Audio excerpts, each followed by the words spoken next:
Alô a todos. Meu nome é André Rezende, estou aqui para apresentar mais uma ação da Anvisa para capacitar o Sistema Nacional de Vigilância Sanitária, os profissionais que trabalham no serviço que executam os exames de análises clínicas, os EACs, e todos aqueles interessados no assunto. Essa ação resume-se na gravação de 3 módulos sobre o tema, de modo a facilitar a apreensão do conhecimento por todos. O primeiro módulo é sobre os serviços de farmácias que querem executar o EAC. O segundo módulo é específico para os consultórios isolados, classificados como ST1 e ST2, serviço tipo 1 e serviço tipo 2. E o último módulo é focado num sistema mais complexo, mais amplo, onde estão incluídos os postos de coletas, os laboratórios clínicos e os laboratórios de anatomia patológica, a central de distribuição e o serviço de EAC itinerante. A Anvisa espera com essa e todas as outras ações voltadas para a disseminação do conhecimento apoiar a construção de um sistema de saúde com qualidade e segurança sanitária. Então, agora vamos conversar sobre a norma propriamente dita. RDC 978, de 6 de junho de 2025, que altera a RDC número 786, de 5 de maio de 2023. Só lembrando, estamos no módulo 1, farmácias. Aqui a gente vê o início da norma, capítulo 1, disposições iniciais, seção 1 do objetivo. Artigo 1º, esta resolução estabelece os requisitos técnicos sanitários para o funcionamento de serviços que executam as atividades relacionadas aos exames de análises clínicas. É importante perceber que existem 2 nomenclaturas, e como a gente vai ver mais à frente, essa é a nomenclatura mais ampla, que fala de serviços que executam as atividades relacionadas aos EACs, aos exames de análises clínicas, tá? O que é atividade relacionada? São todas aquelas que, de alguma maneira, conversam com o EAC, incluindo a execução. Mas calma que eu estou me adiantando um pouquinho, mas mais para frente a gente vai falar sobre isso. Seção 2, da abrangência. Artigo 2º, esta resolução se aplica a todos os serviços que executam atividades relacionadas aos exames de análises clínicas, públicos ou privados, não há distinção entre eles.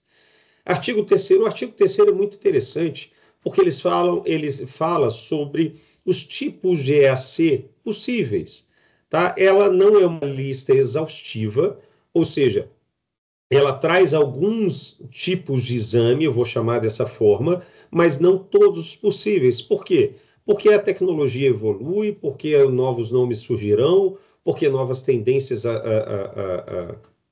irão aparecer no mercado. Então, vamos lá. Os EACs englobam, mas não se limitam a exames biológicos, microbiológicos, imunológicos, químicos, bioquímicos, enfim, toda uma série de exames realizados em material biológico de origem humana. Aqui no artigo 3º, a gente já traz uma delimitação em relação a material biológico de origem animal ou origem veterinária. Não está englobado na 978 esse tipo de exame, tá certo? Então, não estamos falando de laboratórios veterinários, só laboratórios de origem humana, que mexem com material biológico de origem humana. Artigo 4º, essa resolução não se aplica à comercialização de produtos para diagnóstico in vitro classificados como dispositivos de autoteste regularizados junto à Anvisa. Aqui nós temos alguns pontos a observar logo nesse caput. Primeiro ponto é, não se aplica a comercialização, comércio de produtos para diagnóstico in vitro. Eu estou fechando no verbo que relaciona-se com a compra e com a venda de autotestes, tá? A compra e a venda desse tipo de produto não deve seguir a RDC 978, ok? Um segundo ponto que tem nesse caput é o regularizado. O regularizado só significa que ele está de acordo com as normas da Anvisa. As normas da Anvisa se exigirem que ele seja registrado, ele deve estar registrado, que ele deve estar cadastrado, ele deve estar cadastrado, ou se as normas da Anvisa exigirem que ele não faça nada, deem a permissão dele simplesmente existir, ele vai estar regularizado existindo, entende? Então, regularizado é cumprir as normas da Anvisa, seja ela qual for. Parágrafo único. O uso de produtos para diagnóstico in vitro classificados como dispositivo de autoteste deve seguir os dispostos nessa normativa, quando forem executados por profissional de nível superior legalmente habilitados no exercício de suas competências profissionais. Vou lá de novo. Quando a gente fala de autoteste, eu estou falando de um produto que é feito primariamente para o usuário leigo, mas não unicamente para o usuário leigo. Então, se esse autoteste for utilizado por um profissional de saúde, nível superior, legalmente habilitado, no exercício de sua competência profissional, ele vai sim ser executado conforme está previsto na 978, ok? Então, vamos pensar num exemplo, uma farmácia onde tem um farmacêutico que executa o seu EAC, que executa a sua atividade, seu serviço farmacêutico, um autoteste. Esse autoteste, ele tem que seguir toda a 978, ou seja, vai ter que ser registrado, tem que ter seus controles realizados, todos aqueles dispostos na normativa, tá bom? Seguindo em frente, a gente passa pelo artigo 5º. O artigo 5º, ele fala das definições presentes na normativa. Definição sempre é algo mais complexo. Mas aqui a gente trouxe alguns exemplos para a gente debater, para enxergar que houve uma evolução da 786 para 978, tá? Onde a gente traz, por exemplo, produto para diagnóstico in vitro de uso único. Esse produto é definido como produto para diagnóstico in vitro, que é usado por um único paciente durante um procedimento e em seguida descartado, não podendo ser utilizado novamente. Aqui a gente traz uma interpretação do que é esse produto e como distingui-lo dos outros. Se eu usei e joguei fora, ele vai ser entendido, então, como de uso único, tá bom? Então, o artigo 5º ele traz uma série de definições, uma série de conceitos, eles trazem os entendimentos dos termos que usaremos mais à frente. Dando sequência, a gente entra no capítulo 2 dos serviços, seção 1, da classificação. O artigo 6º inicia com: os serviços que executam atividades relacionadas aos exames de análises clínicas são compostos pelo serviço que executa EAC e pela central de distribuição. Lembra que eu falei que é um nome mais amplo, serviço que executa atividade relacionada ao EAC? Ou seja, tudo que de alguma forma dialoga com EAC está nesse nome maior. Então, o transporte está ali, a embalagem está ali, mas a execução também. Porém, quem executa é um grupo menor. A gente já puxa o artigo 7º e fala: para fins dessa resolução, o serviço que executa o EAC é classificado em ST1, serviço tipo 1, ST2, serviço tipo 2 e ST3, serviço tipo 3. Soma-se a essa foi uma inovação em relação ao 786, o serviço de EAC itinerante.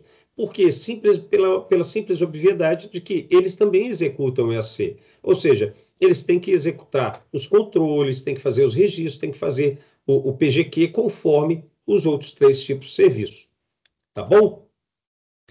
Aqui eu trouxe uma forma de como será classificado para ficar mais facilmente compreensível por todos. Tá? Eu tenho 4 classificações, ST1, ST2, ST3 e o serviço de EAC itinerante. Como eu vou classificá-los? Como eu vou à vigilância sanitária e tentar enxergar o meu serviço ali? Eu trago aqui para vocês, à esquerda, vocês vão ver os 6 tipos de serviços que poderão ser classificados: o posto de coleta, o laboratório clínico, o laboratório de anatomia patológica, o AS, que integra a administração pública, as farmácias e os consultórios isolados. Já abaixo, eu tenho as possíveis classificações ST1, ST2, ST3 e serviço de EAC itinerante. Então, vamos lá. Desde que cumpridos os requisitos técnicos previstos nessa normativa, os EAS integrantes da administração pública podem ser classificados como serviços que executam EAC. Isso está previsto no artigo 58, tá? Então, aqui a tradução é: todo serviço público pode ser classificado como serviço que executa EAC.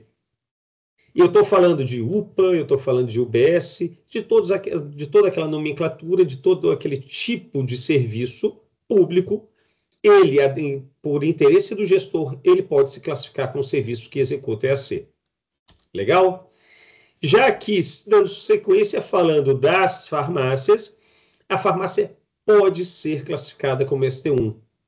Reparem no verbo poder, não é ser, não é dever, ele não é obrigatório. Por quê? Porque a farmácia que não executa C não será classificada como serviço que executa EAC. É a farmácia clássica, aquela farmácia que comercializa medicamento, que presta serviços farmacêuticos, mas voltados para o medicamento, compra e venda desse medicamento e suas intenções de uso, tá?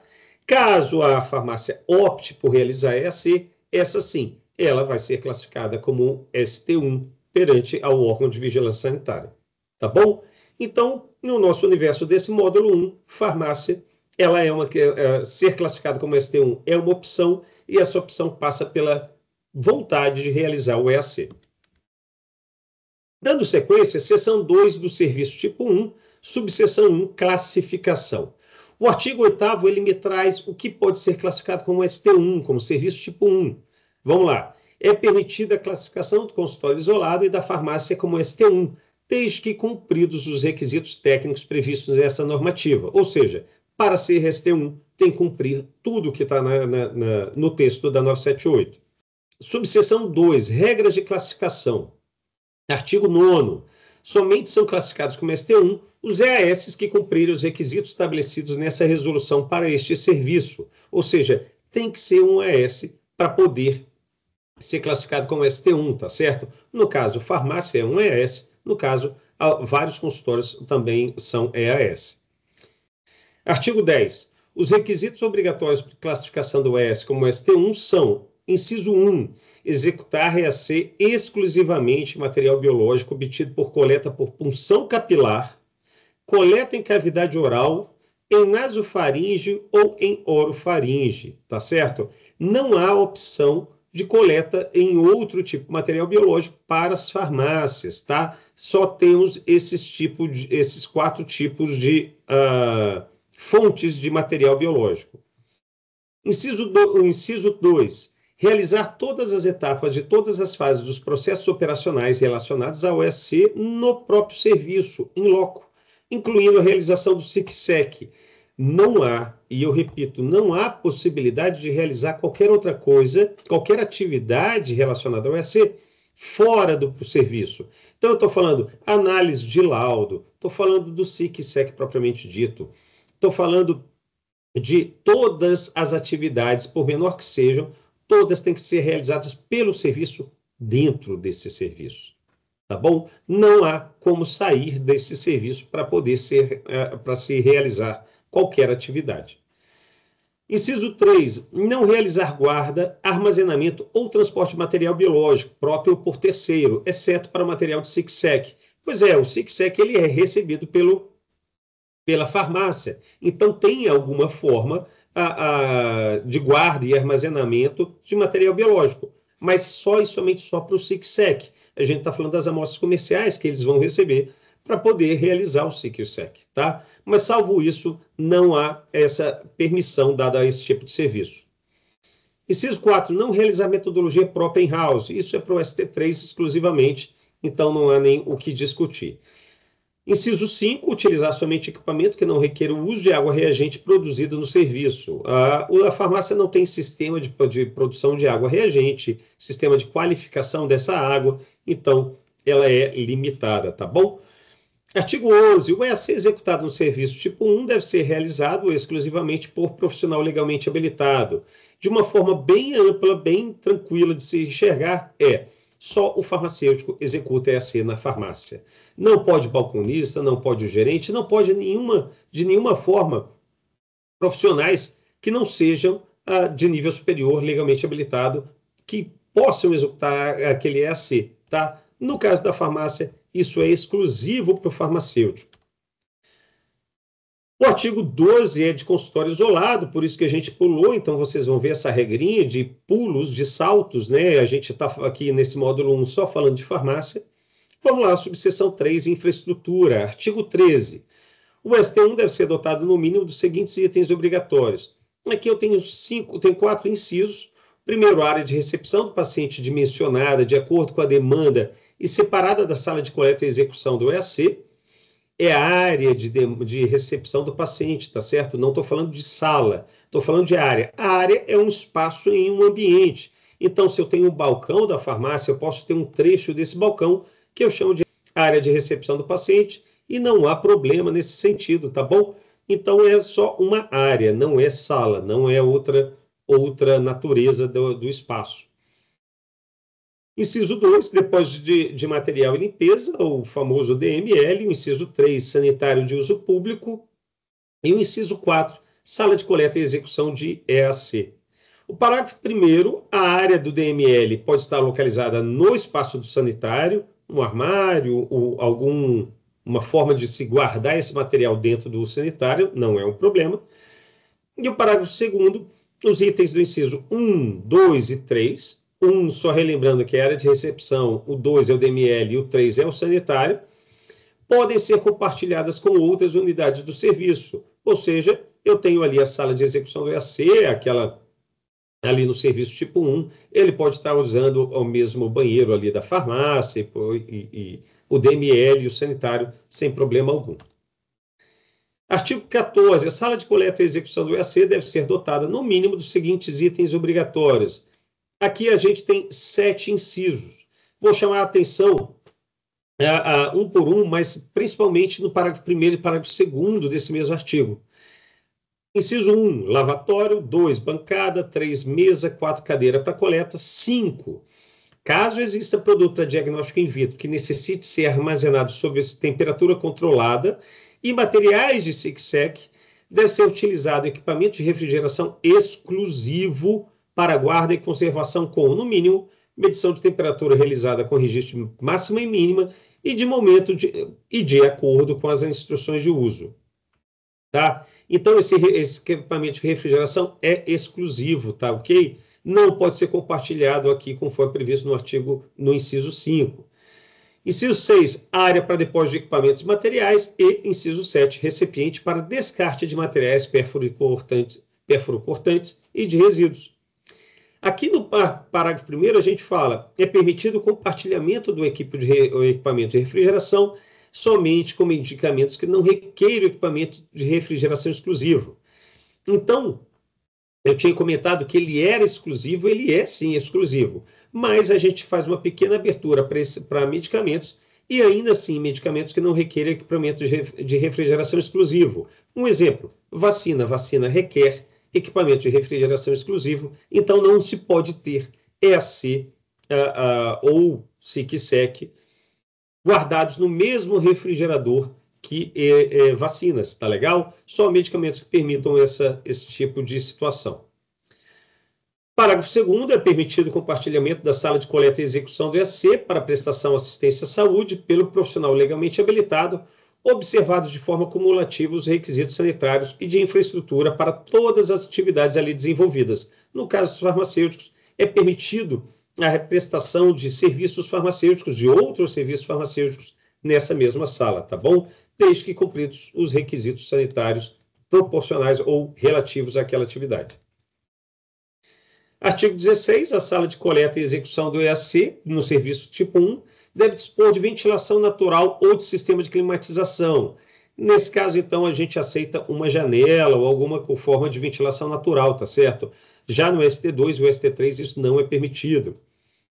Artigo 17. A iluminação da sala de coleta e execução do EAC deve ser planejada de modo a não prejudicar a avaliação do EAC e da coloração da pele do paciente. Aqui a gente dá um pulo para o capítulo 3 das condições gerais, seção 1, das condições gerais e específicas. Por quê? Porque nesse ínterim a gente tinha os artigos relativos ao ST2 e ao ST3.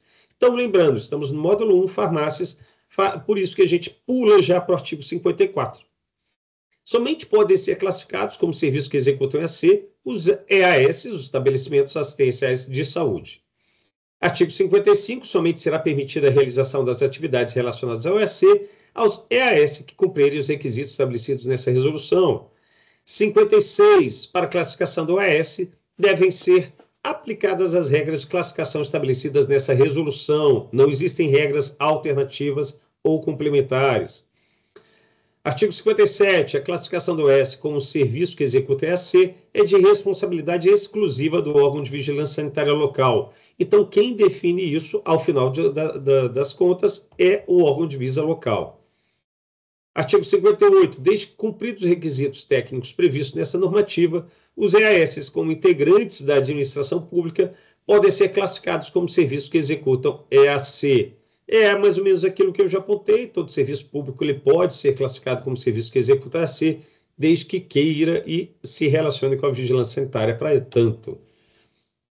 Artigo 60. O EAC realizado pela farmácia autorizada como ST1 tem a finalidade de triagem sem fins confirmatórios, com vistas a compor as ações de assistência farmacêutica, assistência à saúde e a orientação sanitária nos termos da Lei 3.021, de 2014, e da RDC 44, de 2009, e suas atualizações. O EAC executado na farmácia não é necessariamente diferente do EAC executado no posto de coleta, no consultório ou nos laboratórios. Ele pode ser o mesmo posto. A única e maior e grande diferença mesmo que existe entre esse serviço é, na farmácia, eu tenho um profissional farmacêutico obrigatoriamente. E esse profissional não tem a competência legal de diagnóstico. Ele pode ter em um ou outro momento, dado a programas de saúde pública do Ministério da Saúde, mas como sua competência principal não é, como sua competência principal não é o diagnóstico, o teste, o exame, o EAC realizado ali naquele ambiente não vai ter finalidade de triagem, tá bom? Então, não estamos em absoluto falando da qualidade do teste, e sim de um profissional que está executando aquele mesmo exame, tá bom? Parágrafo 1º. O resultado do EAC realizado pela farmácia deve subsidiar as informações quanto ao estado de saúde do usuário e situações de risco, assim como permitir o acompanhamento ou avaliação da eficácia do tratamento prescrito por profissional legalmente habilitado. Repare esse parágrafo 1º, que interessante. A realização do EAC na farmácia tem que obrigatoriamente subsidiar a informação quanto ao estado de saúde do usuário, saber como ele está, tá certo? Não vou fazer, por exemplo, pesquisa para saber os meus antecedentes de algum outro continente. Isso não é estado de saúde, isso não está associado ao estado de saúde do paciente, então não pode ser realizado em farmácia.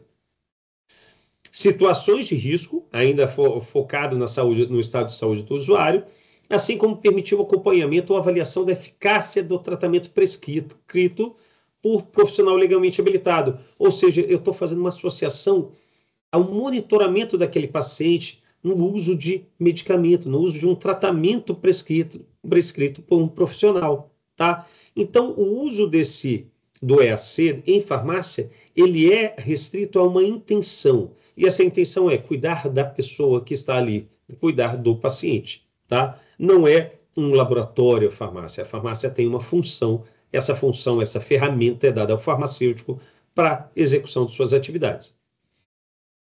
Parágrafo 2º. O registro do resultado do EAC realizado na farmácia deve constar na Declaração de Serviço Farmacêutico, a DSF. A Declaração de Serviço Farmacêutico, ela pode ser o mesmo documento que o laudo, viu, gente? Que é onde está escrito o resultado do EAC, tá?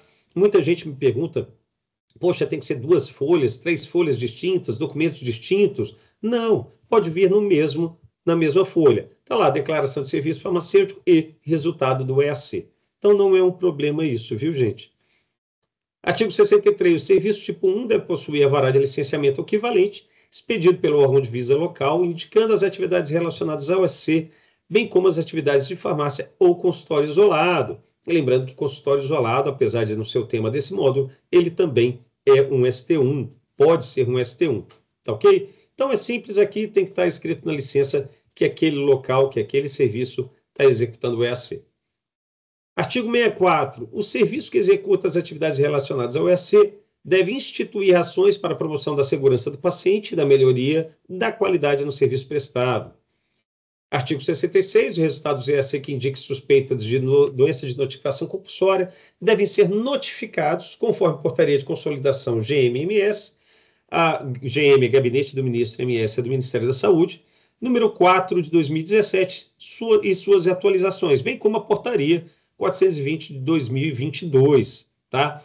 Então, sim, as farmácias, elas notificam as doenças de notificação compulsória, mesmo que sejam para triagem. Isso faz parte do processo de captação desses dados. O Ministério da Saúde trata esses dados e ele faz as distinções que são necessárias, eles fazem as deduplicações que são necessárias para terem os dados brutos para apoiar as ações de saúde pública, tá? Então, farmácia, mesmo sendo para triagem, sim, ela tem que notificar as DNCs, ok? As doenças de notificação compulsória. Artigo 67. Os serviços que realizam os EACs para doenças de notificação compulsória deverão seguir as diretrizes de diagnóstico dispostas nas respectivas portarias aprovadas pelo Ministério da Saúde. Seção 2, da organização do OES que integra a administração pública. A tradução disso é serviço público, tá? Esse foi o nome juridicamente mais acertado para serviços públicos. Artigo 69. Para o EAS, que integra a administração pública, classificado como ST1, é permitida a realização de EAC em qualquer material biológico primário. Tá? Seção 3. Foi o único ponto que a gente trouxe do serviço público, porque ele pode ser executado pelas farmácias, ou pelas UPAs, ou pelas UBSs, mesmo que classificadas como ST1. Seção 3. Da organização de serviço que executa as atividades relacionadas ao EAC. Artigo 73. O EAS, classificado como serviço que executa atividade relacionada ao EAC, deve possuir alvará de licenciamento equivalente, expedido pelo órgão sanitário local, indicando as atividades relacionadas ao EAC. Artigo 74. O EAS, classificado como serviço que executa atividade relacionada ao EAC, deve estar inscrito no CNES, Cadastro Nacional de Estabelecimentos de Saúde. Artigo 75. O EAS, classificado como serviço que executa atividade relacionada ao EAC, deve possuir um profissional legalmente habilitado como RT, o responsável técnico. Parágrafo único. Em caso de impedimento do RT, o serviço que executa atividade relacionada ao EAC deve contar com um profissional legalmente habilitado para substituí-lo. Artigo 76. O serviço que executa as atividades relacionadas ao EAC deve possuir estrutura organizacional documentada. Quais são as áreas, quais são os laboratórios, quem é quem ali. Artigo 77. O serviço que executa a atividade relacionada ao EAC é responsável por estabelecer uma política de acesso e dados a informações, computadorizados ou não, necessária para prover o serviço prestado e de forma a assegurar a proteção às informações do paciente de acordo com a Lei 3709, de 2018, que é conhecido como Lei Geral de Proteção de Dados, ou mais comumente, LGPD. Tá certo? Então, a LGPD ele é um documento, a base para esse normativo em especial, para todos os normativos do governo federal, e esse em especial a gente repete, a gente incorporou os conceitos da LGPD em diversos outros momentos da norma. O serviço que executa as atividades relacionadas ao EAC devem realizar a avaliação de qualidade de seus produtos ou serviços no caso de suspeita de desvio da qualidade. Esse artigo 78, ele já começa a trazer uma ideia de o serviço tem que assumir a responsabilidade sobre seus próprios produtos e prestações e atividades. E ele tem que fazer a avaliação de qualidade e fazer a investigação em todas aquelas atividades consequentes à avaliação da qualidade dos produtos e serviços.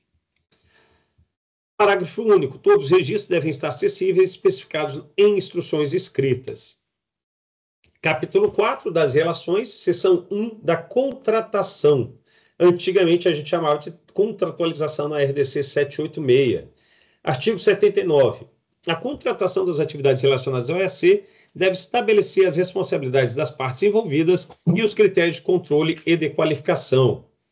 Já no artigo 80 falamos que para os fornecedores de insumos e prestadores de serviços de atividades não relacionadas ao EAC, é dispensável a formalização do contrato escrito, sendo aceitáveis, para comprovação do negócio jurídico entabulado entre as partes, apenas notas fiscais e documentos equivalentes.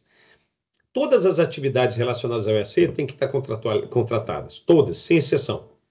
Porém, como um substituto, a gente entende que aqueles fornecedores de insumos e prestadores de serviços em atividades não relacionadas ao EAC é dispensável, eu posso usar a nota fiscal. Me dá um exemplo, André. Por exemplo, a quem vende a carga da impressora que é utilizada no administrativo. Esse vendedor de carga de impressora, ele não precisa ter um contrato para a venda desse produto. Ele pode só vender e ter-se a nota fiscal como um comprovante dessa relação. Artigo 81. As partes devem assegurar que todos os produtos, materiais e conhecimentos a eles entreguem sejam adequados para o propósito a que se destinam. Artigo 82. As obrigações, responsabilidades e funções das partes devem constar do contrato escrito com vistas à verificação do cumprimento do disposto nessa resolução. Parágrafo 1º. O contrato deve prever, no mínimo, autorização expressa para que as partes promovam auditorias. 2. O controle da rastreabilidade. 3. O cumprimento de todos os requisitos da fase analítica, pré-analítica e pós-analítica. 4. A obrigação de que as partes comuniquem entre si desvios de qualidade e riscos identificados.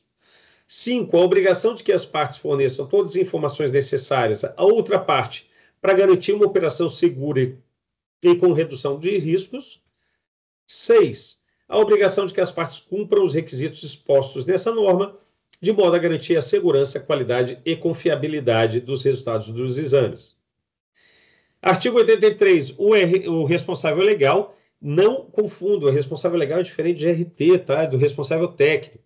O responsável técnico é aquele que responde perante a vigilância sanitária sobre os processos técnicos realizados num serviço. O responsável legal, não. O responsável legal é aquele que normalmente é o dono do serviço, ou que tem uma procuração, ou então que é de alguma forma ele assume aquele serviço para si. O responsável legal do serviço, que executa as atividades relacionadas ao EAC, é o responsável por garantir o cumprimento das obrigações previstas no contrato para o estabelecimento ao qual responde. E por que a gente não colocou o RT nessa questão? Porque normalmente no RT não tem o dinheiro, não tem os recursos necessários para a execução dessas atividades, para a cobrança do que está previsto no contrato. Quem tem é o RL, tá certo? A gente entende que ele tem uma procuração ou ele é o dono e com certeza ele vai ter muito mais poder de atuação do que o RT. Capítulo 4, da gestão da qualidade, seção 1, do Programa de Garantia da Qualidade. Agora entramos no PGQ. O PGQ é o documento mais importante que tem no serviço que executa EAC hoje em dia. O PGQ é imenso, ele passa por todas as etapas que você pensa que um serviço pode executar, e a gente vai estudá-lo a partir de agora em sua capilaridade, tá ok? Artigo 84. O serviço que executa as atividades relacionadas ao EAC deve implementar o PGQ, Programa de Garantia da Qualidade. Artigo 85. O serviço que executa as atividades relacionadas ao EAC deve garantir que a execução das atividades corresponda à finalidade prevista, adotando todos os requisitos de segurança, qualidade e eficácia necessários.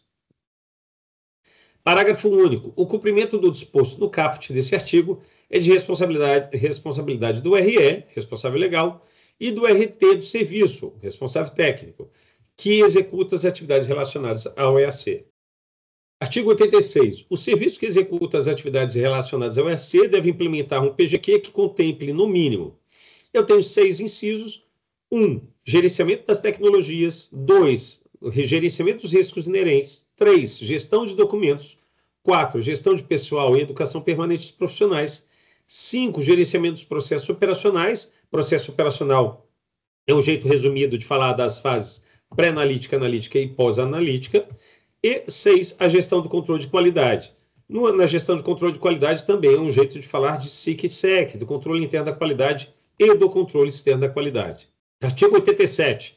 A gestão do controle de qualidade deve ser documentada e sua efetividade monitorada pelo RT por meio de indicadores de desempenho. No seu parágrafo único, o artigo 87 traz que o serviço que executa EAC deve comparar os resultados de seus indicadores de desempenho por meio de programas e, quando não disponível, através de referências bibliográficas atualizadas. Seção 2. Do gerenciamento das tecnologias. Artigo 88. Todos os produtos sujeitos à vigilância sanitária utilizados pelo serviço que executa as atividades relacionadas ao EAC devem estar regularizados junto à Anvisa. Já falei isso para vocês. Regularizado não é registrado. Regularizado não é cadastrado. Regularizado é o que a norma diz. Se for registro, é registro. Se for cadastro, é cadastro. Se for nada, é nada. Tá bom? Parágrafo único. O serviço que executa a atividade relacionada ao EAC deve garantir que os produtos e equipamentos sejam utilizados exclusivamente para os fins a que se destinam, obedecendo às normas aplicáveis e conforme as instruções de uso do fabricante. Artigo 89. O serviço que executa as atividades relacionadas ao EAC deve realizar o gerenciamento de suas tecnologias, mantendo, mas não se limitando, condições de seleção, aquisição, transporte, recebimento, armazenamento, distribuição, instalação, calibração, funcionamento e uso, descarte e rastreabilidade. Artigo 90. O serviço que executa atividade relacionada ao EAC deve monitorar o desempenho e a segurança no uso de seus produtos, sob vigilância sanitária e oferta de serviços, bem como adotar estratégias para a identificação e notificação de incidentes, eventos adversos e queixas técnicas ocorridos, investigar as ocorrências e adotar medidas para prevenir sua recorrência. Então, o serviço tem que ser muito proativo nesse sentido de a enxergar o que está acontecendo ali dentro dele. Parágrafo 1º, as notificações de eventos adversos e queixas técnicas associadas aos produtos sob vigilância sanitária ou assistência à saúde devem ser feitas pelos serviços por meio de sistema de notificação e vigilância sanitária, o Notivisa, ou do sistema que viesse substituí-lo. Parágrafo 2º, o serviço que executa atividade relacionada a EAC deve colaborar com a operacionalização de ação de campo que envolva equipamentos adquiridos para uso de suas atividades. Artigo 91. Serviço que executa as atividades relacionadas ao EAC deve estabelecer, implementar e manter critérios para assegurar a qualidade do EAC. Artigo 92. O serviço que executa as atividades relacionadas ao EAC deve realizar e manter registro de manutenção preventiva e corretiva dos equipamentos, de acordo com as instruções de uso. Então, havendo um equipamento, eu tenho que ter o meu mapinha de manutenção preventiva e tenho que ter os registros das manutenções corretivas, tá? Parágrafo único. Na ausência de definição do fabricante do equipamento quanto à periodicidade da manutenção preventiva, essa deve ser executada com frequência no mínimo anual. No mínimo, anualmente eu tenho que realizá-las, tá? Isso muitas das vezes, isso é necessário, porque muitas das vezes eu tenho um produto que não tem isso descrito nas suas instruções de uso. Então, anualmente, no mínimo, tem que estar sendo realizada. Artigo 93. O serviço que executa o EAC deve manter registro das medidas e verificações dos equipamentos. 94. Cada serviço que executa o EAC deve estabelecer e manter procedimento documentado para a calibração de seus equipamentos, contemplando orientações específicas ou especificadas pelo fabricante, tá? Aqui, lá em cima a gente falou de manutenções, aqui embaixo a gente está falando de calibração. Parágrafo 1º, ainda no artigo 94. A calibração dos equipamentos deve ser realizada no mínimo, conforme a frequência recomendada pelo fabricante. Já o parágrafo 2º, na ausência dessas recomendações, a calibração deve ser realizada no mínimo uma vez ao ano. A lógica se mantém entre as manutenções e a calibração, tá? Se tiver a instrução do fabricante, tem que seguir, se não, no mínimo uma vez ao ano. Artigo 95. O serviço que executa a atividade relacionada ao EAC deve garantir meios eficazes para o armazenamento dos produtos para diagnóstico in vitro e do material biológico, garantindo sua conservação, eficácia e segurança, mesmo diante da falha do fornecimento de energia elétrica. Artigo 96. Os equipamentos que necessitam funcionar com temperatura controlada devem ter, no mínimo, medições de temperatura realizadas com registro da temperatura de máxima, mínima e de momento. Em seu parágrafo único, para equipamentos de operação contínua, o registro deve ser realizado de forma a monitorar a operação do equipamento durante todo o processo cujo controle de temperatura seja necessário, tá certo? Então, esse registro ele é, de alguma maneira, permanente, sem pausas. Subseção 1. Dos produtos para diagnóstico de uso in vitro, reagentes e insumos. Artigo 98. O serviço que executa atividade relacionada ao EAC deve dispor de equipamentos de acordo com a complexidade do serviço necessários ao atendimento de sua demanda.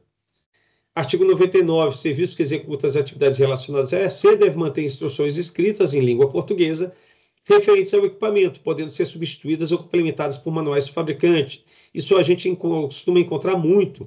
São aqueles livros com as pastas plásticas e lá dentro as instruções do fabricante. Lembrando que tem que ser em língua portuguesa, tá certo? Mas sendo, não há problema nenhum em mantê-los assim. Artigo 100. O serviço que executa a atividade relacionada a EAC deve registrar o recebimento dos produtos para diagnóstico de uso in vitro, reagentes e insumo. Sempre pensando em rastreabilidade. A cada momento eu tenho que ter isso registrado, tá? Parágrafo único do artigo 100 ainda. Os registros dos produtos para diagnóstico de in vitro recebidos devem apresentar dados tais como o número de lote, a conformidade das condições de transporte, a data de recebimento e outras informações necessárias para a garantia da rastreabilidade e qualidade. Todo transporte é um momento de risco para o produto. Então, eu tenho que saber se houve uma elevação de temperatura acima do recomendado, ou um abaixamento dessa temperatura. Eu tenho que enxergar quais condições que aquilo foi transportado. Por isso, a ideia de rastreabilidade, não só a rastreabilidade pensando de onde ele veio para onde ele vai, mas sim a rastreabilidade também nos parâmetros de qualidade que foram submetidos àqueles produtos. Artigo 101. O reagente e insumos fracionados ou preparados pelo serviço que executa EAC e por ele utilizados deve ser identificado com rótulo contendo. Esse rótulo tem que estar no frasco que vai conter aquele conteúdo. Inciso 1, nome do reagente. O insumo, eu tenho que saber, obviamente, o que tem ali dentro. Não pode ser translúcido e eu achar que é água, pode ser álcool e assustar alguém. Tem um mau uso, né? Inciso 2, concentração e especificação. 3, lote. 4, data de preparação. 5, nome do responsável pelo fracionamento ou preparo. 6, data de validade. 7, condições de armazenamento. E 8, informações referentes a risco potencial. É inflamável, não é inflamável, é tóxico, é corrosivo.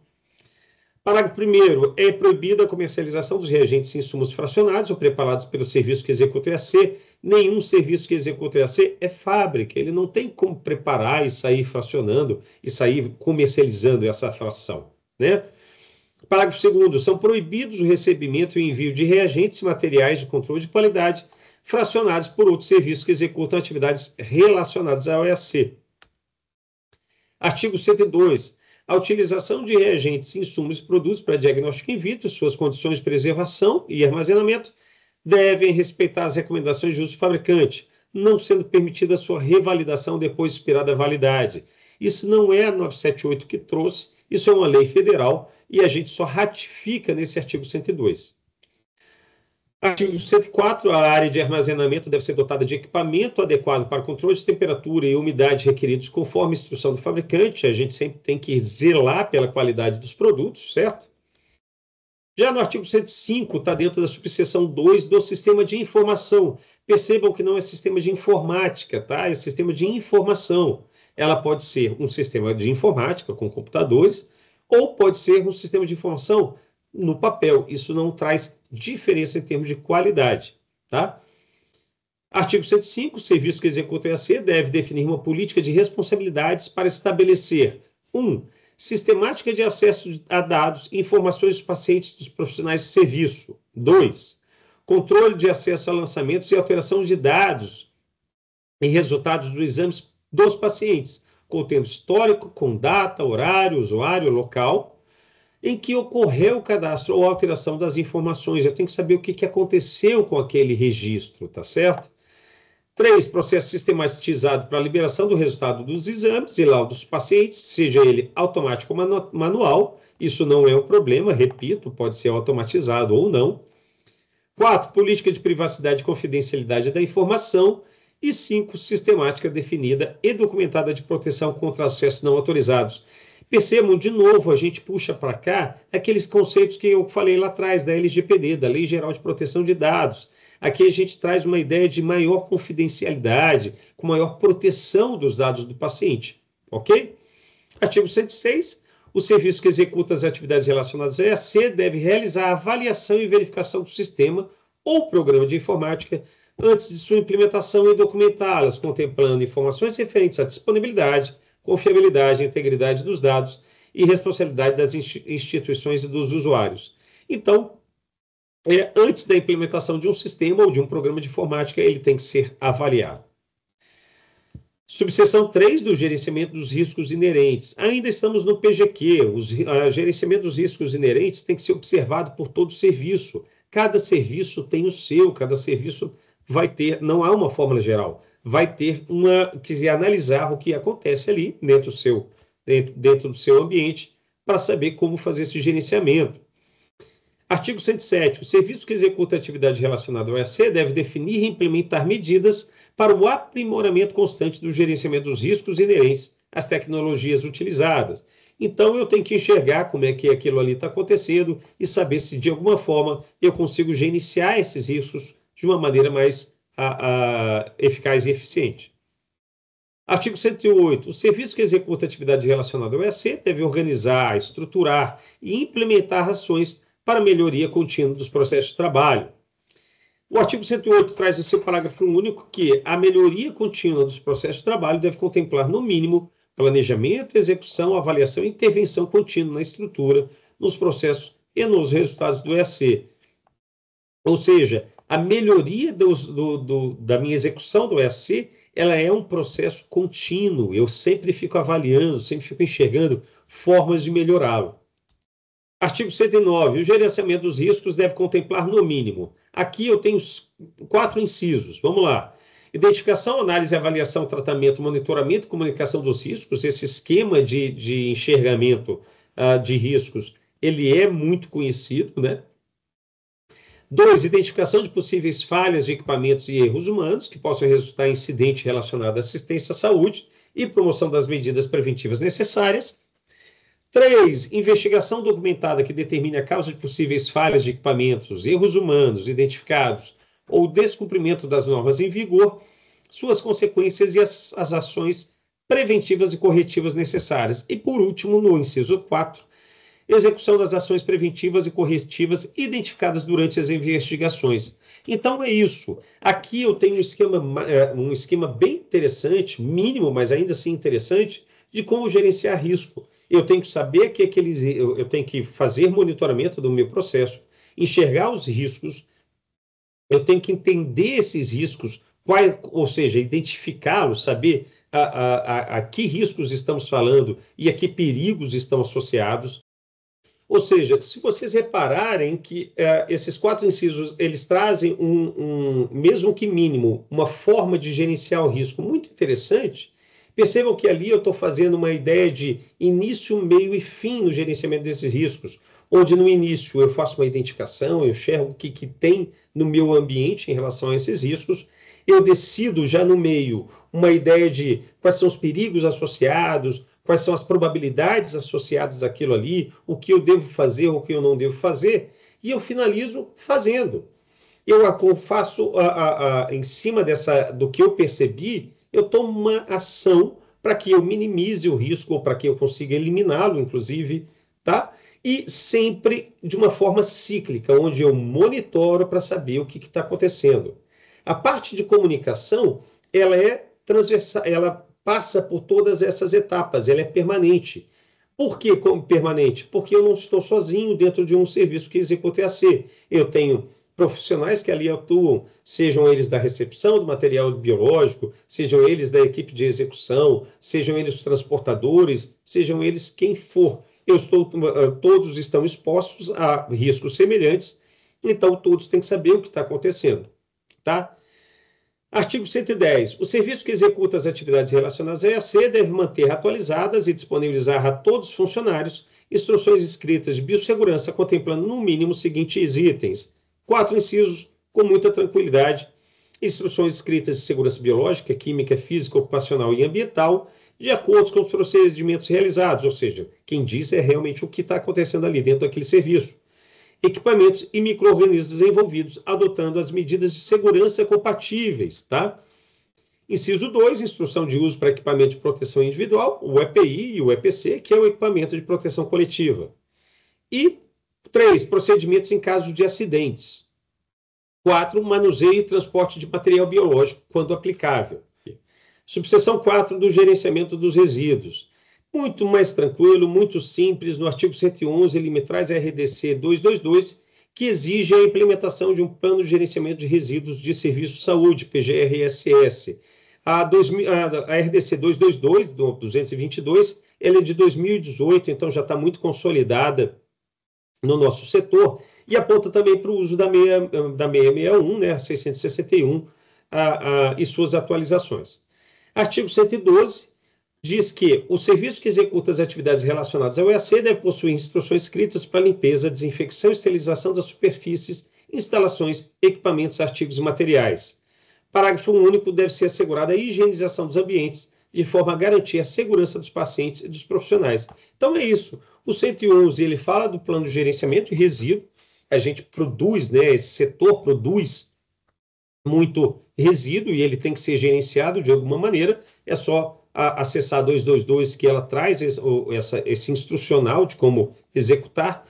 E a 112, ela fala da limpeza das superfícies. A gente tem na execução do EAC produção de aerossóis, sujidades visíveis ou não. Eu tenho que entender como tratar esse ambiente. Dando sequência, a gente entra no artigo 103, que fala a limpeza do ambiente onde é realizado o EAC deve ter sua execução registrada diariamente no início e no término do horário de funcionamento. Parágrafo 1º, todos os ambientes relacionados à execução EAC devem estar limpos antes dos atendimentos. Cada vez que eu for atender, eu tenho que limpá-lo antes. E o parágrafo 2º, após a prestação de cada atividade, agora já no momento posterior, deve ser verificada a necessidade de realizar novo procedimento de limpeza, se for observada alguma sujidade produzida naquele procedimento realizado. Artigo 114. Os saneantes e os produtos utilizados no processo de limpeza e desinfecção devem estar regularizados junto à Anvisa e ser utilizados segundo a especificação do fabricante. Lembrando que regular é o que está previsto nos normativos da Anvisa. Pode ser cadastro, registro ou nada, né? Ou outras opções, conforme o caso. Entrando agora na seção 3, da gestão de documentos, artigo 15, toda documentação e registro que trata dessa resolução deve ser mantido e arquivado pelo prazo mínimo de 5 anos.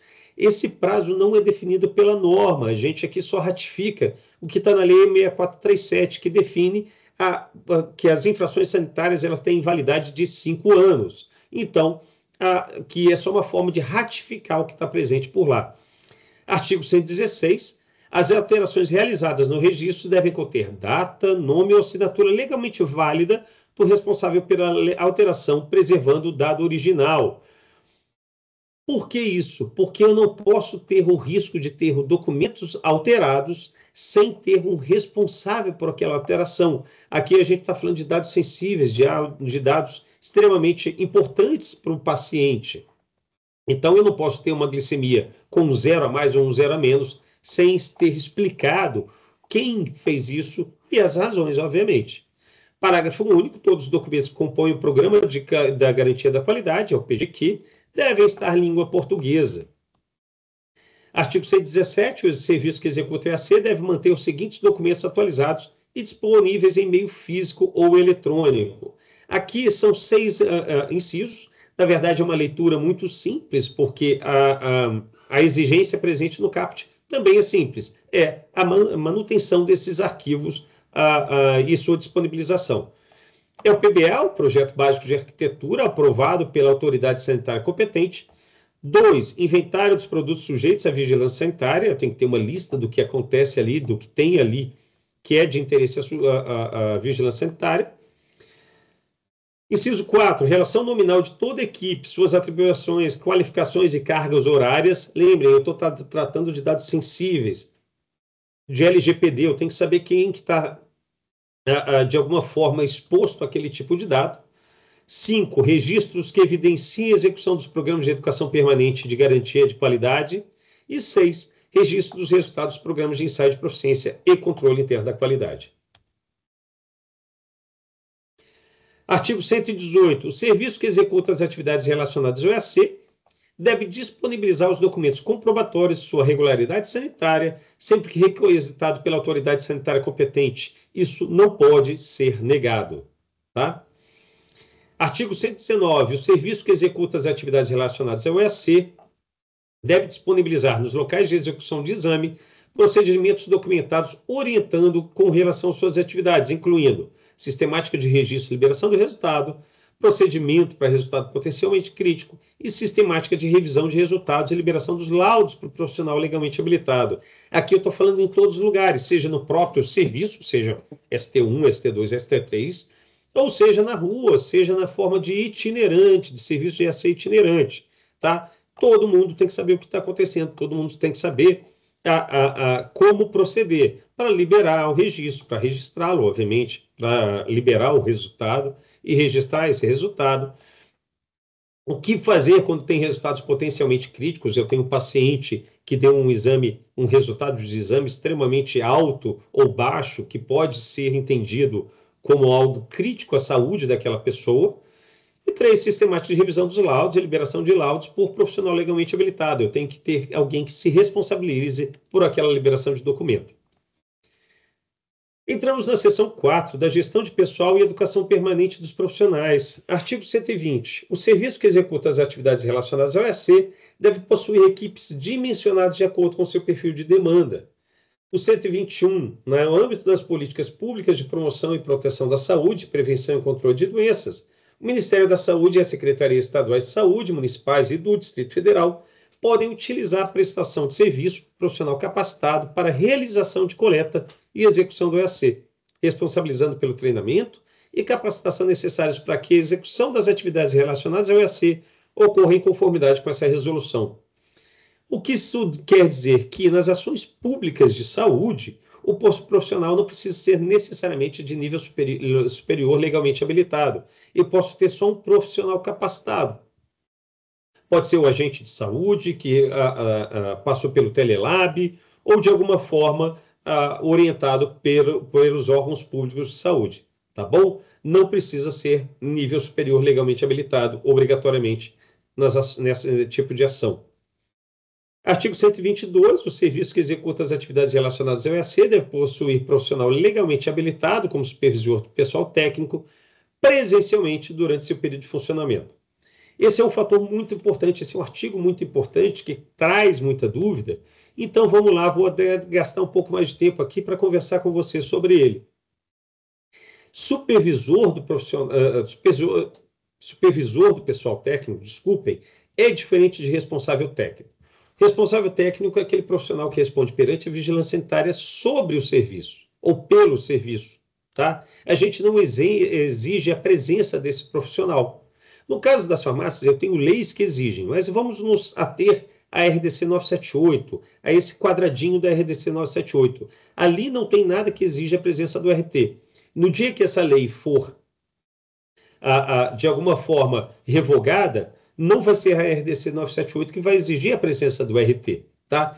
Em compensação, o supervisor tem que estar presente. Vocês lembram que eu mostrei logo no início que ele pode ser um ou pode ser vários profissionais, tá? Mas ele tem que estar ali para trazer a segurança, para enxergar o que está acontecendo e trazer uma visão técnica para todas as atividades.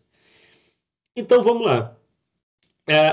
Parágrafo 1º, o supervisor do pessoal técnico poderá ser o RT. Lembre-se, é uma questão de papel dado a alguém. O papel de RT e o papel de supervisor do pessoal técnico. Eu posso dar esses papéis, essas funções para a mesma pessoa ou para pessoas diferentes.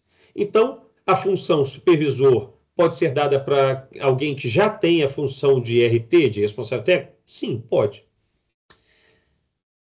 O serviço que executa as atividades relacionadas ao EAC pode possuir um ou mais supervisores do pessoal técnico. Eu posso ter mais gente envolvida. Eu tenho grandes serviços que executam o EAC, eu tenho farmácias com mais de um farmacêutico no mesmo período, eu tenho laboratórios com muita gente lá dentro. Eu posso distribuir esse cargo, essa função, e posso dar essa função para mais de uma pessoa, tá certo? Às vezes, inclusive, por turno. Um da manhã, uma da tarde, outro da noite, se for 24 horas. Posso a depender também por área. Eu tenho, pensando já mais para laboratórios, que tem uma estrutura um pouco mais robusta, né? Eu penso que eu tenho um supervisor para parasitologia, para o setor de parasito, um segundo supervisor para o setor de bioquímica. Nada disso é proibido, isso tem que estar documentado, tá certo? E não precisa ser perante a vigilância sanitária. O RT, sim, para assumir a responsabilidade técnica, ele vai à vigilância sanitária e segue os procedimentos locais. A supervisão não. A supervisão é dada por um documento, é definido, né, num documento interno ao próprio serviço. Está lá, meu nome é André, e está escrito, o André Rezende, ele é supervisor da manhã. Isso não é um problema, é só num documento interno. Isso compõe o PGQ. Quando a vigilância sanitária perguntar quais são seus supervisores, mostre-se a lista, mostrem-se as distribuições da escala. Sempre presencialmente durante todo o horário de funcionamento, tá?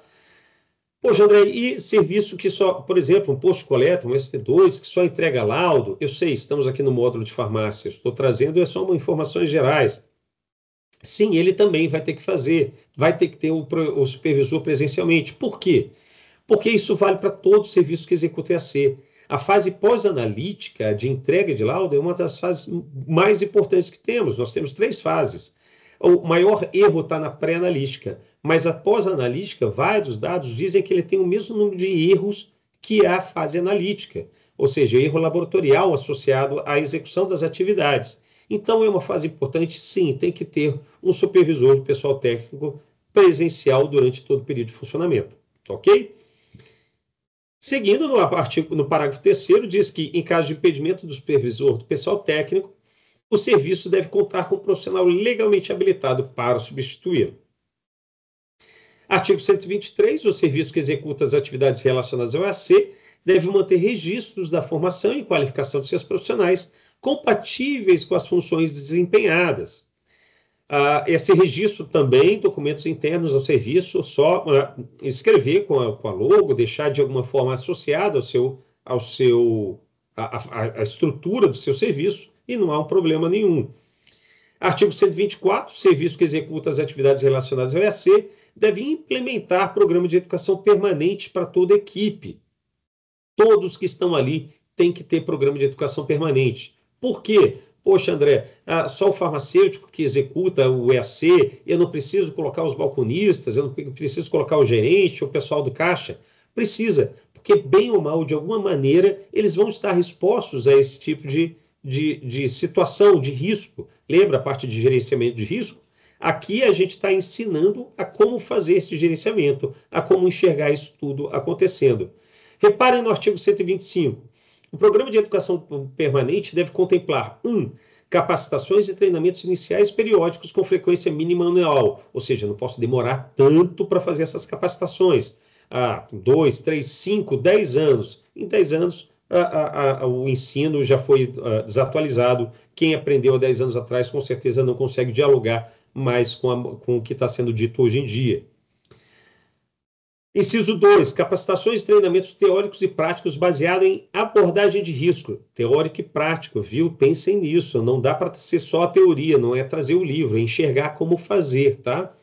Baseado em abordagem de risco sempre que novos processos, técnicas ou tecnologias forem implementados ou antes das novas pessoas integrarem os processos. Eu contratei alguém, ele vai participar daquele processo, ele não pode descobrir fazendo, ele tem que ser treinado. E 3, metodologia de avaliação de forma a demonstrar a eficácia das ações de capacitação e treinamento. As pessoas têm que estar cientes e saber demonstrar que aquilo ali foi aprendido por elas, tá ok?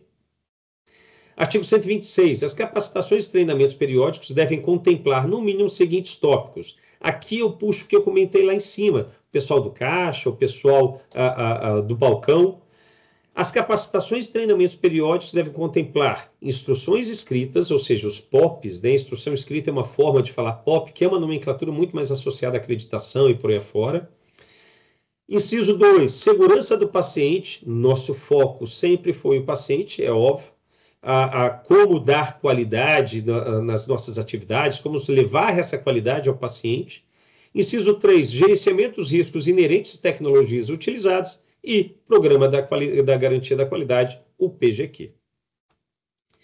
Artigo 127, as capacitações e os treinamentos devem ser registrados contendo data, horário, cargo horário, conteúdo ministrado, nome, informação ou capacitação profissional do instrutor e dos trabalhadores envolvidos.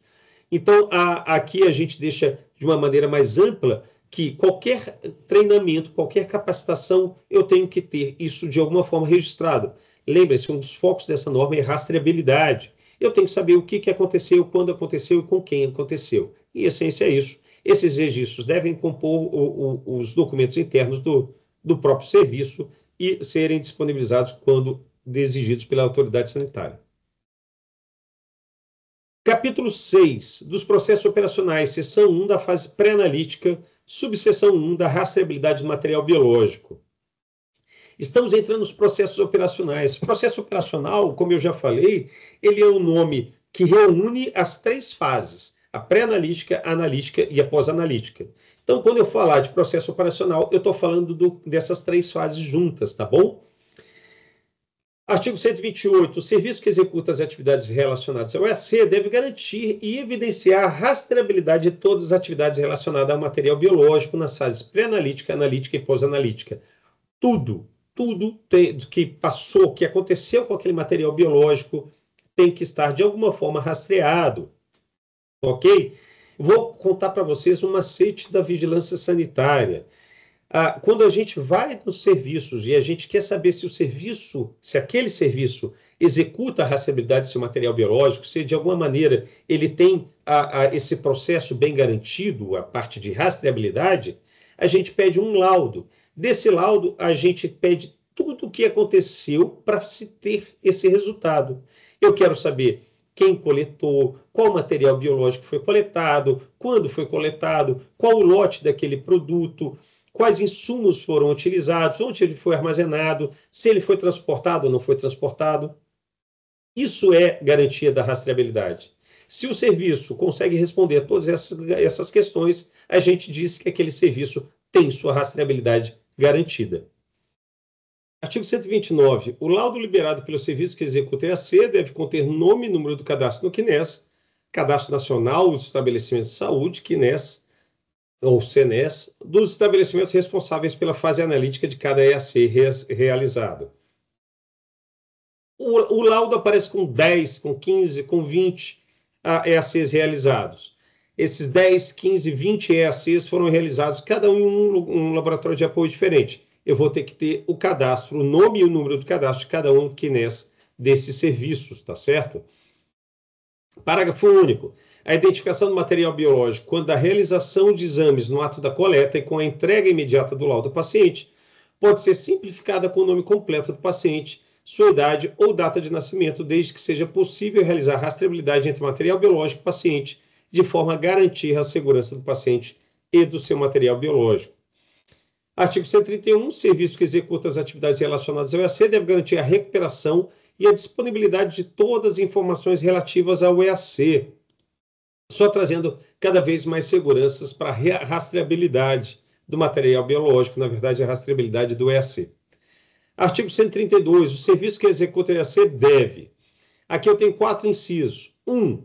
Disponibilizar ao paciente ou responsável instruções físicas, digitais ou verbais em linguagem acessível, orientando sobre o preparo e a coleta do material biológico, tendo como objetivo a compreensão do paciente. Isso é fundamental.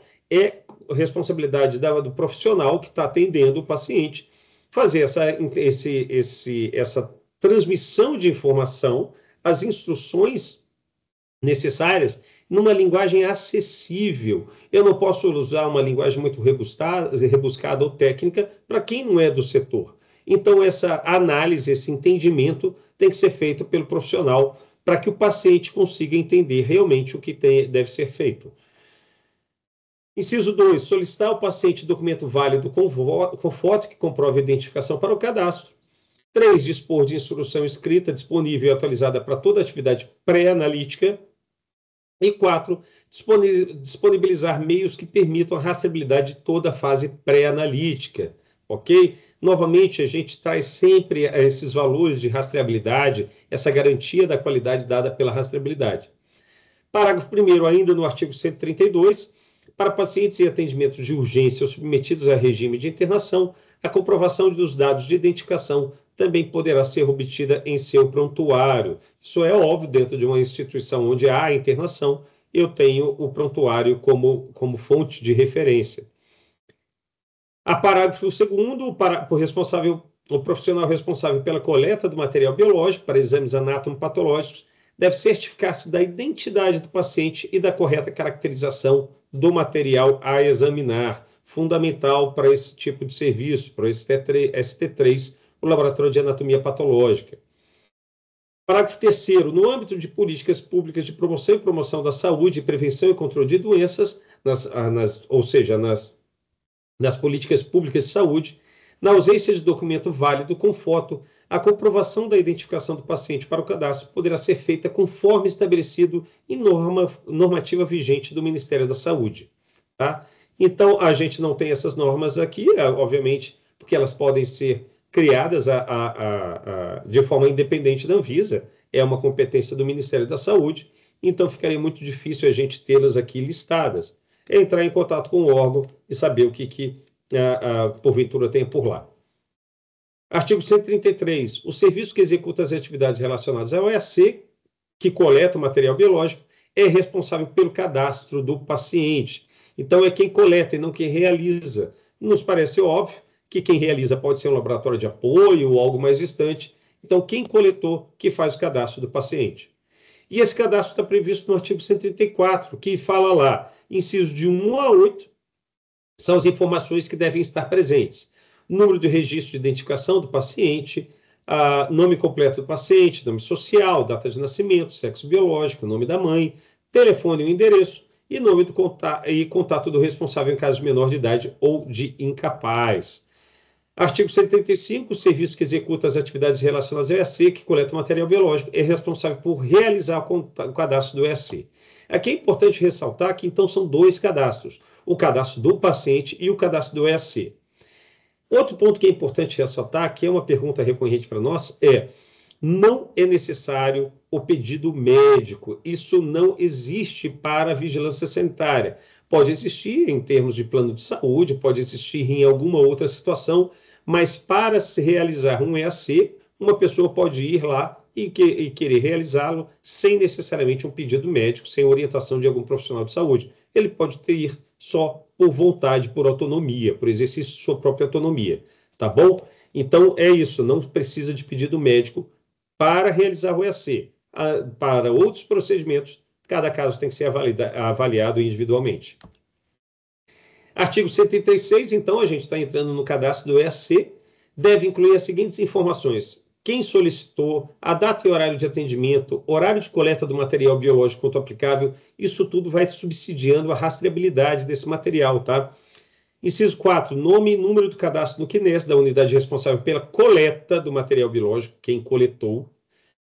Exame solicitado e tipo de material biológico, informações adicionais a algum fator que foi observado pelo profissional que coletou. Inciso 7, nome do profissional que executou esse cadastro, o nome do profissional que executou a coleta do material biológico quando aplicável, o nome do profissional que validou o recebimento do material biológico, data prevista para a entrega do laudo quando aplicável, indicação de urgência quando aplicável e informações adicionais do paciente relevantes para o EAC, como o uso de medicamentos, vitaminas e condições de saúde. Fundamentais, uma série de outros medicamentos, eles podem ter interferir na execução do EAC, na produção do resultado desse EAC. As vitaminas também não podem ser subestimadas. Se consome vitamina C, vitamina D ou de alguma outra vitamina, isso tudo pode interferir no resultado do EAC, ok? Artigo 137, o serviço que executa o EAC deve fornecer ao paciente ou seu responsável um comprovante de atendimento contendo o número de registro, nome do paciente, data de atendimento, data prevista de entrega do laudo, quando aplicável, no caso, relação de exames solicitados e dados do contato do serviço que executa a atividade relacionada ao EAC. No seu parágrafo único, o artigo 137 traz que o comprovante de atendimento poderá ser dispensado no caso de EAC cuja execução ocorra no ato da coleta. Eu tenho vários exames que são realizados bem ali no local, mediante a entrega do laudo do paciente ou ao seu responsável. Artigo 138. O material biológico deve ser identificado no momento da coleta ou do seu recebimento pelo serviço que executa a atividade relacionada ao EAC. Parágrafo 1º, a identificação material biológica deve conter fundamental para não haver confusão de material biológico, para não haver mistura de material biológico e, caso haja, para que possa ser separados vários tubos de ensaios, vários tipos de situações possíveis. No caso da farmácia, isso é muito mais restrito, por conta das matrizes, né, por conta dos locais de coleta de material. Ainda assim, é interessante que haja a identificação, é fundamental, conforme o artigo 138. Então, no parágrafo 1º, me traz o mínimo para identificar esse material. É o nome do paciente, a data de nascimento ou idade, tipo de material e o número de registro de identificação do paciente. Parágrafo 2º, a data e o horário de coleta devem ter sua rastreabilidade garantida pelo serviço que executa o EAC. Já o artigo 139 aponta que o serviço que executa o EAC deve definir critério para aceitação, rejeição, identificação e realização de EAC em material biológico. Ok? Então, eu posso definir critérios para aceitar ou rejeitar o material biológico em diversas situações. Imaginemos, por exemplo, um paciente que está com muita gripe, que está com produção de muco gigantesca e, de alguma forma, aquela saliva coletada ela foi, de alguma forma, afetada. Ou então um paciente que não se preparou decentemente, chegou numa farmácia para fazer uma coleta na cavidade oral e ele acabou de comer um sanduíche, comer uma paçoca, alguma coisa que deixou a boca no estado complexo. o serviço pode não executar, pode não fazer coleta daquele material por conta disso. Isso é uma opção do serviço. Eu trouxe exemplos aqui só para ilustrar. Obrigatoriamente não precisa ser rejeitado. Quem decide é o serviço. A subseção 2 do transporte de material biológico não se aplica às farmácias. As farmácias não fazem transporte, elas recebem um transporte e somente só do SIC e do SEC, né? Então, o SIC e o SEC, que são materiais biológicos na sua maioria, elas se recebem, mas elas não fazem transporte de material, algo que saia delas. Então, essa subseção não se aplica às farmácias. Da mesma maneira, a subseção 3 da central de distribuição. Como não há transporte e a central de distribuição participa do transporte, não se aplica às farmácias o que está escrito ali na subseção 3 da central de distribuição. Seção 2 da fase analítica. Já vamos para o artigo 154. O serviço que executa EAC deve: 5 incisos. 1. Dispor de instrução escrita. Lembrando que instrução escrita é mais ou menos um sinônimo para POP, né? Eu repito, é uma nomenclatura que não é utilizada nessa normativa. Os POPs, né? Procedimento operacional padrão. Mas dá para se entender como um sinônimo, caso alguém use muito essa nomenclatura. Disponíveis e atualizados para todos os processos analíticos, podendo ser utilizadas as instruções de uso do fabricante. Obviamente, o serviço pode transcrevê-las, escrever isso num papel, com a sua logo, do jeito que quiser, ou pode pegar a instrução do fabricante, que vem nos kits, colocar numa pasta ou em algum lugar e entender aquilo ali como satisfazendo esse item normativo. Inciso 2, disponibilizar meios que permitam a rastreabilidade toda a fase analítica. É uma palavra que vai percorrer a norma toda, a rastreabilidade, se não a palavra, pelo menos as suas intenções estarão todas presentes na RDC. Estão todas presentes na RDC. Inciso 3, definir limites de risco, valor crítico ou de alerta para exames com resultados que necessitem tomada imediata de decisão, bem como devem definir fluxo de comunicação profissional de saúde responsável ou ao paciente, quando houver necessidade de decisão imediata. Então, tem que se entender que uma glicemia de altíssimo valor ou qualquer outro parâmetro, qualquer EAC realizado com parâmetros que fogem ao entendido como normal, eles devem ter protocolos, serviços, as farmácias devem ter protocolos que alertem o paciente ou o seu responsável, tá ok? Inciso 4, definir, quando aplicável, o grau de pureza da água reagente utilizado na realização dos exames, dos EACs, e nos controles de qualidade. E 5, implementar as avaliações e testes necessários para assegurar a conformidade do grau de pureza de água reagente, tá? Lembrando que as farmácias não podem produzir água reagente, então isso, caso seja necessário, terão que ser comprados. Artigo 155. O processo analítico deve ser referenciado nas instruções de uso do fabricante, em referências bibliográficas ou em pesquisa cientificamente válida conduzida pelo serviço que executa a EAC. A subseção 1 da metodologia própria, que é também conhecido como metodologia in-house, não se aplica às farmácias. Em essência, são metodologias desenvolvidas pelo próprio serviço. Como as farmácias não podem fazer esse tipo de processo, essa subseção não se aplica. Seção 3, fase pós-analítica. Artigo 165. O serviço que executa EAC deve possuir instruções escritas para liberação de resultados e a sua assinatura legalmente válida de laudos, que contemple as situações de rotina, plantões, urgências e emergências.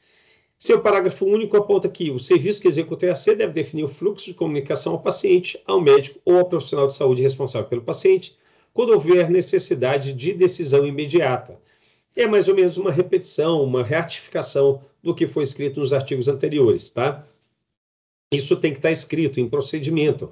Qual é o fluxo ou como será realizado o fluxo de comunicação ao paciente. Artigo 166. O laudo deve ser legível, sem rasuras de transcrição, escritos em língua portuguesa, datado e assinado por profissional de nível superior legalmente habilitado. Não é o RT, não necessariamente é o RT ou não necessariamente é o supervisor do pessoal técnico, tá? Estamos falando de profissional de nível superior legalmente habilitado. Pode ser um profissional designado só para isso daqui. Então, não há exigência de que ele tenha as funções de supervisor ou de RT para que assine. Artigo 167. O laudo deve conter, no mínimo, aqui eu tenho 14 incisos, que eu vou lê-los rápido, porque não tem muita interpretação, é só uma ideia do que deve ser estar presente no laudo. O nome do serviço com o respectivo CNES, né? Lembre-se que é o nome do serviço que realiza a análise, o responsável pela análise, aquele serviço que executou. Então, você tem 2, 3, 4 laboratórios de apoio, vai ser o último, quem realizou propriamente dito, tá? 2, endereço e telefone de contato do serviço que executa e a ser responsável pela análise, aquele último, lembra dos laboratórios de apoio? Ele que tem que estar lá com seu endereço e telefone. Inciso 3, nome e número do registro do RT no respectivo conselho de classe profissional, aí sim do serviço está entregando o laudo. Nome e número do registro no respectivo conselho de classe profissional do profissional legalmente habilitado que assina o laudo do exame. Lembrando, não precisa ser o RT ou o supervisor, pode ser algum outro profissional. 5, nome e registro da identificação do paciente, idade ou data do nascimento, data de coleta do material biológico, nome do exame, tipo de material biológico e o método utilizado, resultado do exame e unidade de medição, valor de referência, limites técnicas, limitações técnicas da metodologia e dados para interpretação. Inciso 10, 11, especificação da metodologia própria utilizada quando aplicável. Na verdade, não é aplicável, porque são as farmácias, estamos falando das farmácias, nesse módulo 1. Inciso 12, quando for aceito o material biológico com restrição a essa condição, deve constar no laudo. Inciso 13, data de emissão desse laudo. E inciso 14, assinatura legalmente válida. Pulamos para o artigo 170, que diz que, caso haja necessidade de retificação em qualquer dado constante do laudo já emitido, a mesma deve ser feita em novo laudo, em que fique clara a retificação realizada. Retificação de laudo é algo extremamente importante, tá certo? É um indicador de qualidade dos serviços. Quanto menos retificação, melhor é o procedimento. Empiricamente, dá para se afirmar que melhor é o procedimento realizado naquele serviço, tá? Lembrando que você vai pedir a retificação utilizando os dados do cadastro do paciente, que foi exigido ali atrás. Vocês lembram disso, que eu tinha que ter o nome, os contatos, o endereço, o telefone. Então é isso, para eu retificar, eu tenho que acessar este paciente. Pulamos já para o capítulo 7, da gestão do controle da qualidade, o GCQ. O serviço que executa o EAC deve assegurar a confiabilidade dos EACs por meio do GCQ. A GCQ, no artigo 172, diz que é composta, no mínimo, pela realização do controle interno da qualidade e controle externo da qualidade. É no mínimo, tá? A qualidade ela pode ir muito além da realização desses dois controles. Mas, exigidos aqui o SIC e SEC, a gente continua. Artigo 173, o SIC e o SEC devem ser realizados exclusivamente no serviço que executa o EAC, em loco, sendo vedada sua realização fora do estabelecimento. Eu não posso ter um laboratório realizando o SIC e SEC da farmácia. Aí é uma farmácia de rede, eu tenho várias farmácias, esse SIC e SEC está sendo realizado na sede e a da filial está sendo realizada na sede. Isso não dá, não pode ser feito, tá? Então, numa farmácia pertencente a uma rede, todas serão entendidas como serviços individuais, separados e autônomos. O SIC é realizado entre as paredes de cada uma das farmácias, mesmo pertencentes a uma rede, ok? Artigo 174. O serviço que executa a EAC deve manter registro dos controles de qualidade, bem como instruções escritas para sua realização. Artigo 175, o serviço que executa EAC deve ter a GCQ aplicada a todos os EACs realizados. Executa 10 EACs, 10 GCQs. É simples assim, não tem muito como fugir, tá? Artigo 176, a GCQ deve ser documentada contemplando a lista de todos os exames realizados. 2, forma de controle e frequência de utilização. 3, limite e critério de aceitabilidade para o resultado dos controles. 4, avaliação e registro dos resultados dos controles. E 5, relatório de desempenho do SEC, o controle externo da qualidade, de todos os exames realizados pelo serviço que executa EAC, que utilizar a amostra controle comercial, emitido pelo provedor de ensaio de proficiência, com uma frequência mínima anual. Chegamos ao SIC, o controle interno da qualidade, na seção 1. Artigo 177. Todo serviço que executa EAC deve participar de programas de SIC. Eu repito, farmácias pertencentes a uma rede não tem isso como um fator que interfere. Ser rede não importa nesse caso. Cada farmácia vai ter que realizar seu SIC individualmente, independente das outras farmácias.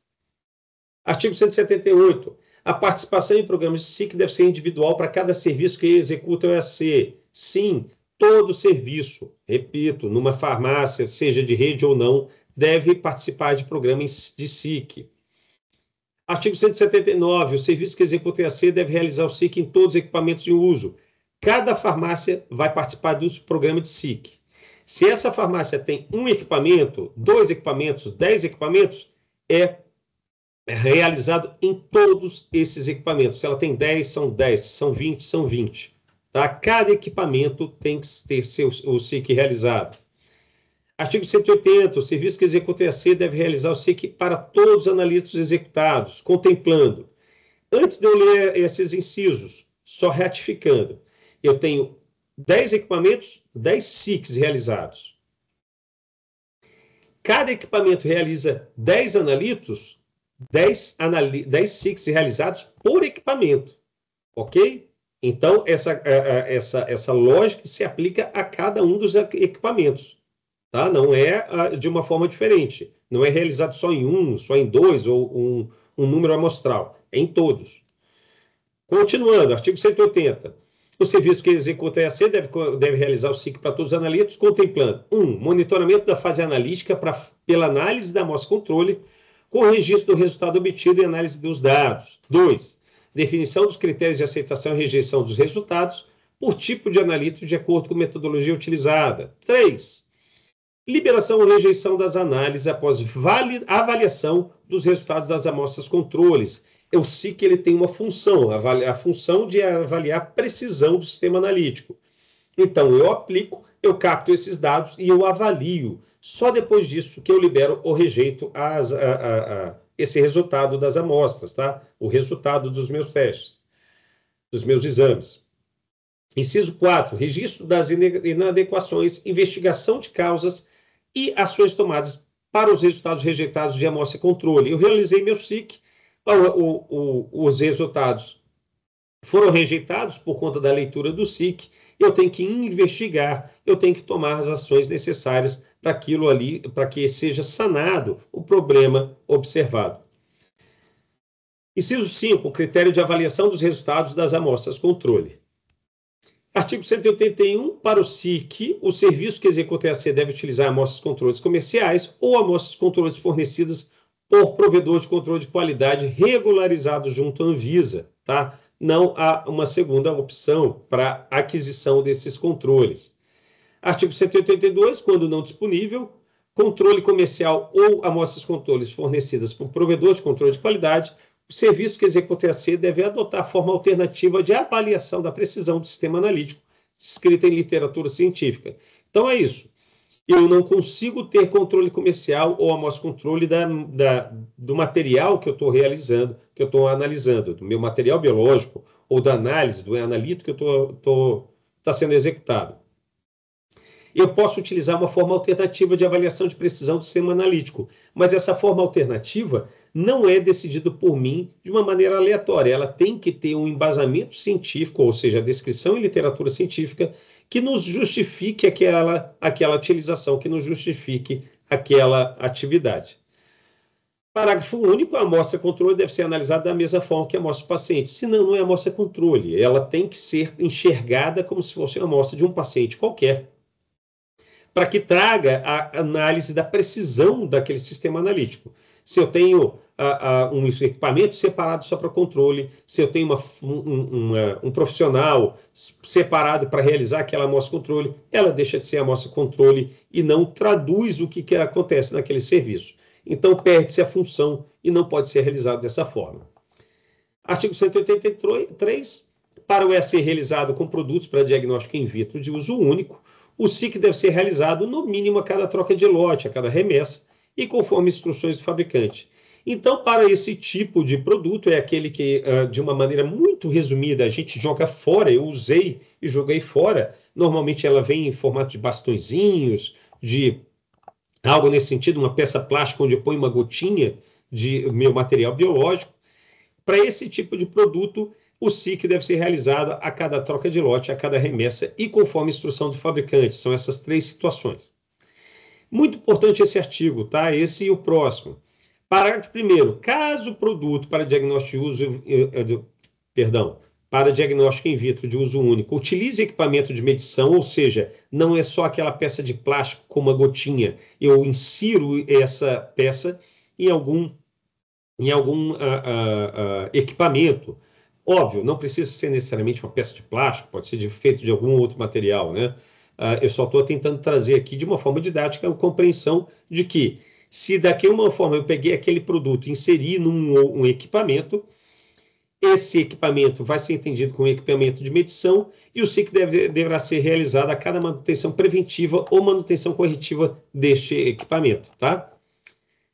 Parágrafo 2º. Para o EAC que requeira produto para diagnóstico in vitro, não contemplado no caput deste artigo, o SIC deve ser realizado, no mínimo, a cada corrida analítica, conforme instrução de fabricante, a cada manutenção preventiva e a cada manutenção corretiva. Isso daqui são aqueles que eu não jogo fora, não são nessas membranas, não são dessa forma que eu apresentei, que tem uma ideia de eu uso e jogo fora. Eles são os equipamentos normalmente maiores, normalmente mais robustos, tá certo?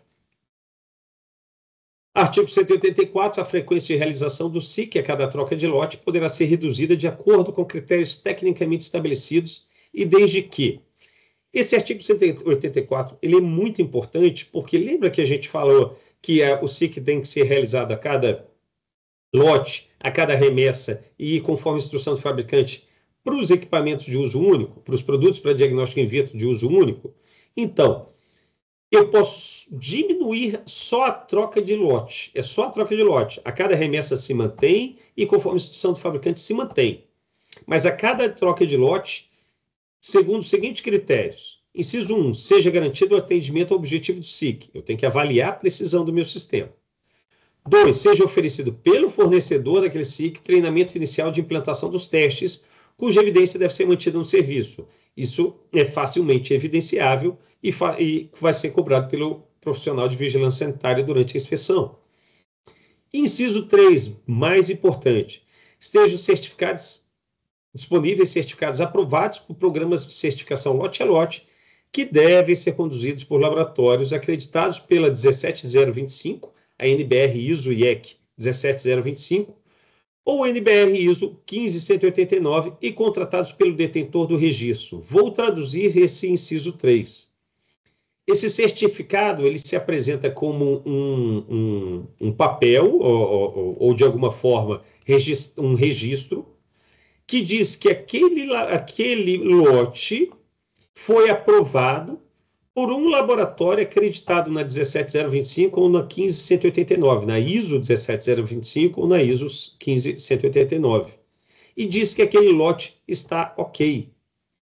Eu tenho que ter esse certificado não é contratado pela farmácia, ele é contratado pelo detentor de registro do produto, tá? Então, ele já vem com o produto, já vem trazido pelo fornecedor daquele produto, tá?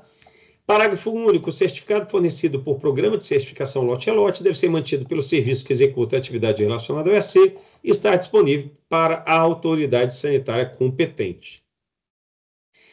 Já na seção 2, entramos no SEC, o controle externo da qualidade. Enquanto o SIC fala da precisão do sistema analítico, o controle externo da qualidade fala da exatidão do sistema. Artigo 185. Todo serviço que executa EAC deve participar de programas de SEC. Da mesma forma que o SIC, viu? Farmácias pertencentes a uma rede não dá para, ou melhor, serão entendidas como individuais, como indivíduos autônomos. Tradução, toda farmácia, uma rede de 300 farmácias, eu vou ter que ter 300 SEC, uma para cada uma das farmácias. Ou melhor, 300 participações em programas de SEC, tá? Uma para cada farmácia. Artigo 186, a participação em programa de SEC deve ser individual para cada serviço que executa EAC.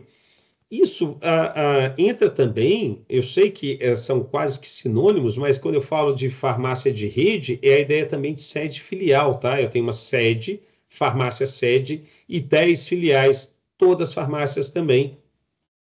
E vão ser entendidos, então, 11 SECs, uma para cada um, tá legal? A sede mais as 10 filiais.